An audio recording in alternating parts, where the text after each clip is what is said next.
Je ne sais pas pour vous, mais depuis quelque temps, il y a comme une drôle d'odeur. Vous la sentez sûrement aussi, un parfum de Troisième Guerre mondiale. C'est pourquoi aujourd'hui j'aimerais vous raconter une histoire pour vous redonner de l'espoir. Un récit poignant qui va vous montrer qu'un bombardement nucléaire n'est pas forcément une fatalité. On ne compte seulement que 2 frappes atomiques militaires, pour l'instant, à savoir celles qui ont rayé de la carte les villes japonaises de Hiroshima et Nagasaki, respectivement le 6 et 9 août 1945.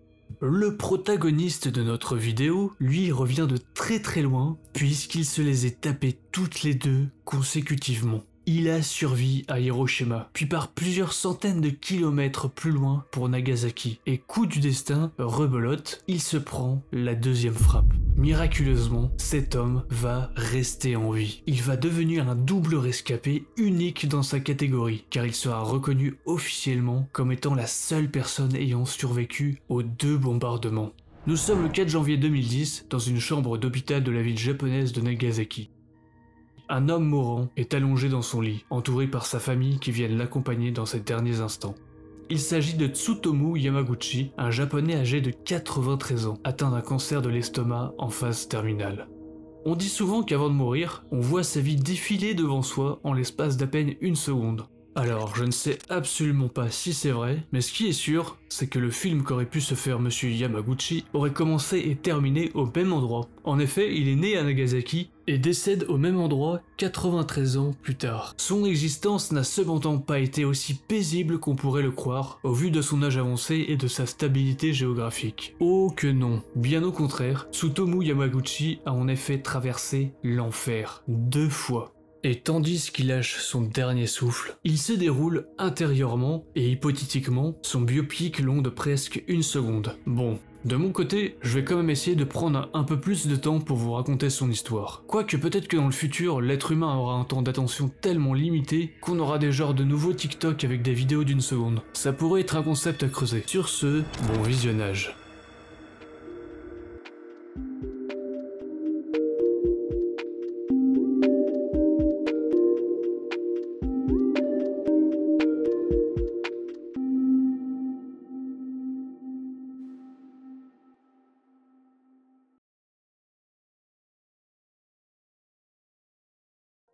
Nous sommes toujours à Nagasaki, petite ville portuaire située au sud-ouest de l'archipel japonaise, sur l'île de Kyushu. Cependant, nous ne sommes plus en 2010, mais 93 ans plus tôt, soit le 19 mars 1916. Le petit Tsutomu naît d'une famille plutôt modeste, dans un pays en plein essor industriel.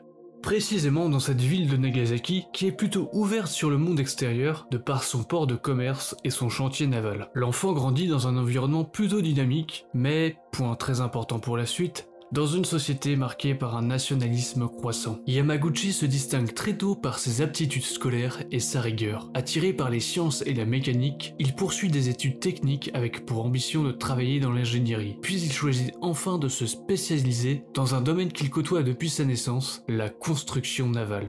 Son choix de carrière le mène à travailler pour Mitsubishi Heavy Industries, l'un des piliers industriels du pays, basé dans sa ville natale, Nagasaki. Cette entreprise joue alors un rôle central dans la production de navires de marchandises, mais aussi de guerre, car nous sommes alors vers la fin des années 30. Et vous n'êtes pas sans savoir qu'il va bientôt se dérouler un événement important qui va coûter la vie de près de 80 millions de personnes à travers le monde. Je veux bien évidemment parler de la Seconde Guerre mondiale. Mais pour l'instant, tout va bien. Juste des relations internationales de plus en plus tendues, mais tout ça n'affecte pas du tout la vie de Tsutomu. Celui-ci se marie avec une dénommée Isako, originaire elle aussi de Nagasaki. Le couple mène une existence tranquille, mais surtout très active pour Tsutomu, qui est très investi dans son métier d'ingénieur. Cependant, il se rend compte que l'entreprise pour laquelle il travaille ne se consacre plus qu'à des fins militaires ou d'une économie martiale. Il n'est pas dupe et a vu tout de suite la guerre arriver bien avant 1939. Qu'à cela ne tienne, le jeune homme poursuit sa vie et son devoir de citoyen en ne comptant plus ses heures au travail dédiées à l'armée nippone. Au début de l'année 1945, alors que le conflit bat son plein et que le Japon se trouve en très mauvaise posture, le couple donne naissance à un petit garçon du nom de Katsutoshi. Malgré la vie beaucoup moins confortable causée par l'effort de guerre et le rationnement, et de très rares bombardements qui ne visaient que des installations industrielles, le couple continue de vivre à Nagasaki. Contrairement à de grandes agglomérations comme Tokyo ou Osaka, la petite ville est pratiquement épargnée par l'aviation américaine. Car, premièrement, elle est entourée de montagnes, ce qui la rend difficile à cibler. Et deuxièmement, c'est parce qu'elle ne représente pas un enjeu particulièrement important pour l'ennemi.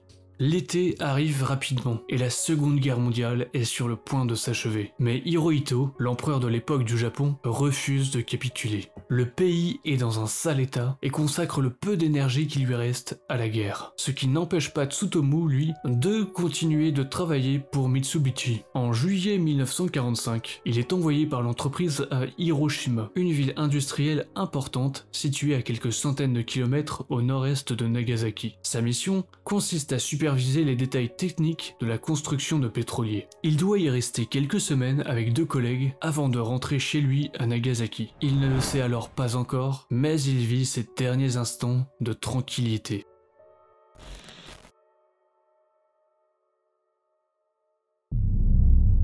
À l'aube du lundi 6 août 1945, c'est une journée tristement ordinaire qui commence dans la ville d'Hiroshima, en cette période de fin de guerre. Les habitants partent travailler et les enfants vont à l'école. Tôt ce matin, il y a bien eu une sirène signalant une attaque aérienne, mais qui s'est révélée être une fausse alerte, comme très souvent, si bien que les habitants finissent par ne plus y prêter attention.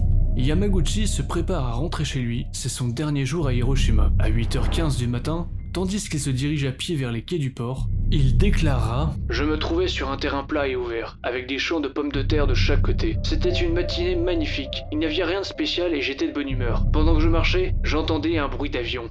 Un seul. » Et cette fois-ci, aucune sirène ne retentit. Les sentinelles anti-aériennes ont bien remarqué qu'il s'agissait d'un appareil américain, mais ils ne s'inquiètent pas pour autant, car si un avion ennemi survole une zone en solitaire, c'est que dans l'extrême majorité des cas, il est en mission de reconnaissance. Du moins, c'est ce que les Japonais croyaient, car tout bascule en un instant.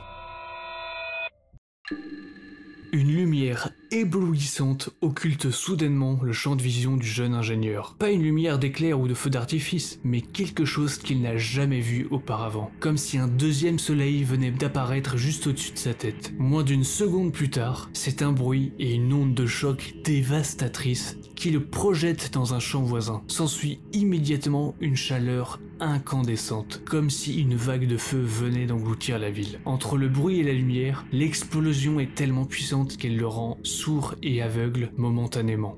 Il y eut comme un grand éclair de magnésium dans le ciel, une lueur aveuglante, et je fus balayé comme un fétu de paille. Je ne savais pas ce qui arrivait, je pense m'être évanoui pendant un certain temps, et quand j'ouvris les yeux, tout était sombre et je ne pouvais plus voir grand-chose.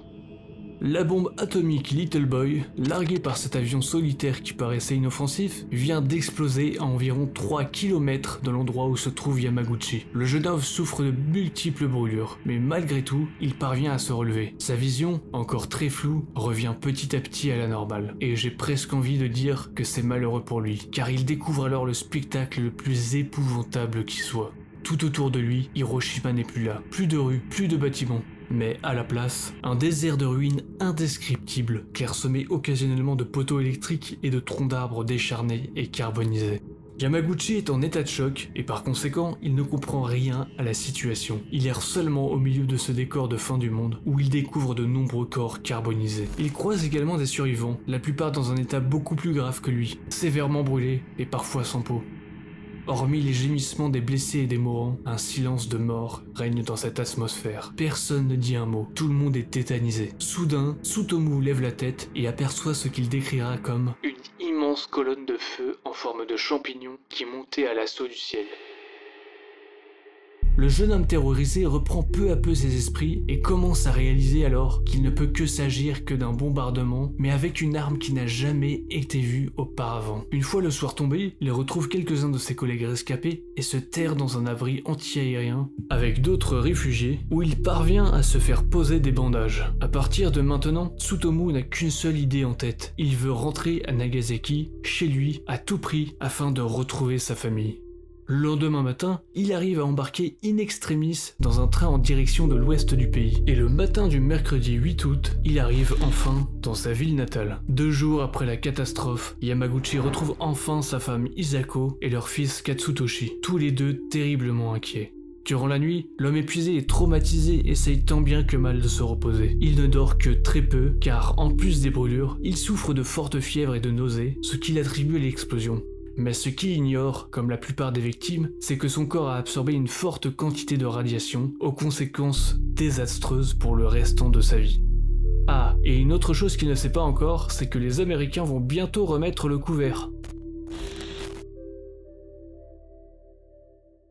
Le matin du 9 août 1945, Tsutomu est dans un piteux état, mais il a tout de même assez de force pour se rendre au travail chez Mitsubishi Heavy Industries. Il doit faire un rapport à ses supérieurs pour leur expliquer ce qu'il s'est passé à Hiroshima, mais lorsqu'il leur raconte que la ville a été rayée de la carte par une seule bombe, son patron hausse les sourcils en le fixant du regard et lui dit que c'est impossible. Un seul missile ne peut pas détruire une ville entièrement. Puis il ajoute que, certes, il a été gravement blessé, mais qu'aussi il a dû être un peu trop affecté psychologiquement. En gros, son patron le prend un peu pour un fou.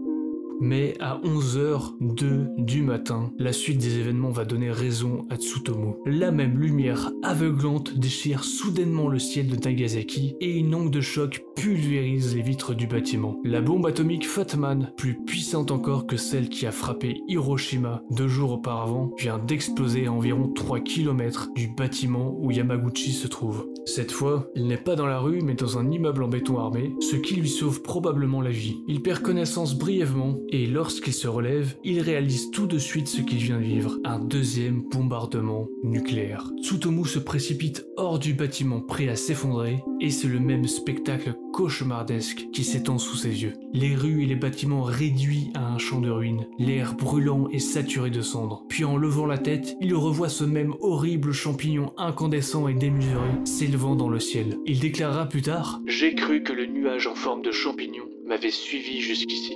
C'est le même cauchemar que 3 jours auparavant qui se reproduit. Mais aujourd'hui, c'est sa ville natale qui a été soufflée en quelques secondes. Mais soudain, une pensée effroyable tire Yamaguchi de son hébétude. Où sont Isako et Katsutoshi ? Alors qu'il est encore complètement sonné et se remet à peine des blessures de la première explosion, il court de toutes ses forces sans s'arrêter. Il traverse ce qui était autrefois Nagasaki sans jamais reprendre son souffle, sans faire attention aux blessés et aux morts. La seule chose qui lui importe est d'arriver chez lui. Une fois sur place, c'est l'horreur absolue.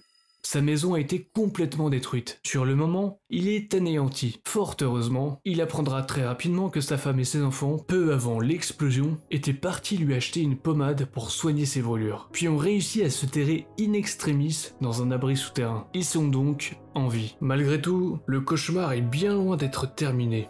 Les jours qui suivent sont particulièrement horribles. Bien que les habitants n'ont aucune idée du fait qu'ils soient tous irradiés, ils remarquent bien que quelque chose ne tourne pas rond. Les hôpitaux sont débordés, des survivants meurent par centaines dans les rues, parfois avec des symptômes incompréhensibles, fièvre, diarrhée, nausées. 6 jours plus tard, le 15 août 1945, l'empereur Hirohito annonce la reddition du Japon. La guerre est terminée. Tsutomu Yamaguchi a alors 29 ans et il vient de vivre le tournant principal de sa vie. Désormais, c'est une nouvelle histoire qui commence pour lui, mais ce qu'il ne sait pas encore, c'est qu'il porte en lui un combat existentiel qui le mènera jusqu'au bout des longues années qui lui resteront encore à vivre. Bon, une chose est sûre, c'est que même s'il a survécu à l'explosion, notre pauvre jeune homme est bien loin d'être tiré d'affaire. Pendant plusieurs mois, il reste alité, souffrant de brûlures profondes, de fièvres persistantes, de vomissements et d'une perte de cheveux. Bref, le cocktail des symptômes classiques d'une exposition aiguë aux radiations. Il perdra l'ouïe gauche définitivement et souffrira de cataracte pendant le restant de sa vie. Malgré des séquelles irréversibles, son état se stabilise peu à peu au fil de temps, si bien qu'un jour, il finit par retrouver quelque chose qu'il avait beaucoup manqué, le travail. Il réintègre son poste d'ingénieur chez Mitsubishi, montrant ainsi une détermination farouche de retrouver une vie normale. Malheureusement, ça ne sera pas tout à fait le cas, car Tsutomu fait désormais partie d'une catégorie de gens qu'on appelle les Hibakusha, autrement dit, ceux qui ont survécu aux bombes atomiques. Alors, on pourrait se dire, bon, que c'est un titre de rescapé, un peu comme les miraculés des camps de concentration en Europe, et qu'ils bénéficieront probablement d'une aide juridique et médicale en guise de réparation. Eh bien oui, ce sera le cas, mais il faudra attendre 1957, soit 12 ans après la guerre, pour que le gouvernement mette en place ses premières mesures d'aide pour les survivants. Par ailleurs, ce n'est pas le véritable problème. Ce qui va être le plus difficile, c'est la discrimination de la société japonaise. À cause de l'ignorance scientifique de l'époque, les gens ont peur de leurs concitoyens ayant subi des radiations. Ils sont perçus comme des personnes faibles, voire contagieuses et dangereuses. C'est un véritable cercle vicieux, car les survivants, faisant face à de lourds problèmes de santé, se voient alors confrontés à de la discrimination à l'embauche, du rejet social et de la stigmatisation. Être un Hibakusha, c'est littéralement être un pestiféré.